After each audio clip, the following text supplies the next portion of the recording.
আসসালামু আলাইকুম। আমাদের কুমিল্লা বরুড়ার লতি চাষ করে মাসে আপনি 1 বিঘা জমি থেকে 30 থেকে 40 হাজার টাকা মিনিমাম ইনকাম করতে পারবেন। চাষ পদ্ধতিটা কীভাবে আমরা বলি, আমাদের এই জাতের চারাটা আপনি আমাদের থেকে নিয়ে আমরা একদম রেডি করে দেবো, নিয়ে জাস্ট 1 হাত পর পর এভাবে লাগিয়ে দিবেন।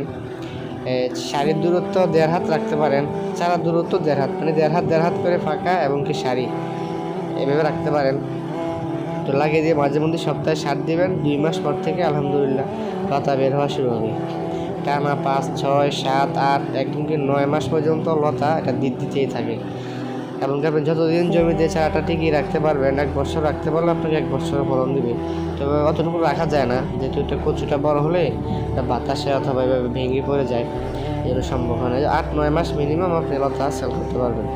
আমাদের লতার চাহিদা আলহামদুলিল্লাহ 52টি দেশের লতা কুমিল্লার বরুড়া লতা একমাত্র ইনপুট হয়। এটা নিয়ে অনেক নিউজ হয়েছে, আপনারা সকলেই জানেন। আমরা বলবো যারা লতা চাষ করতে চান, কোন অঞ্চল লতার জন্য বিখ্যাত, আপনি সে অঞ্চল থেকে লতার চারাগুলো ক্রয় করবেন, তাহলে আপনি প্রতারিত হওয়ার সম্ভাবনা খুবই কম। অনেকে আপনাকে এক জাত দেখিয়ে অন্য জাত দিয়ে দেয়, দেখা যায় ওগুলোতে লতা একটু বের হয়ে গাছ বের হয়ে যায়। আমাদের জমিতে আপনি সারা জমি হাঁটলেও দেখবেন যে কোনো গাছ নেই, লতা 2 হাত 3 হাত লম্বাও লতা অনেক বের হয়।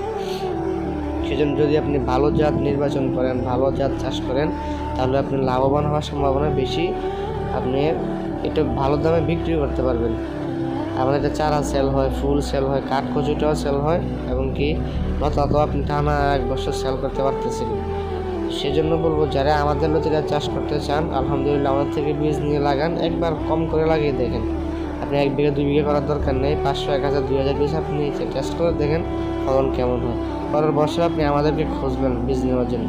আসলে আমাদের বীজটা বাইরে তেমন সেল হয় না, আমাদের জেলার মধ্যেই বেশিরভাগ বাসা থেকে এসে অনেকে উঠিয়ে নিয়ে যায়। এর চাহিদাও খুব বেশি আমাদের এদিকে।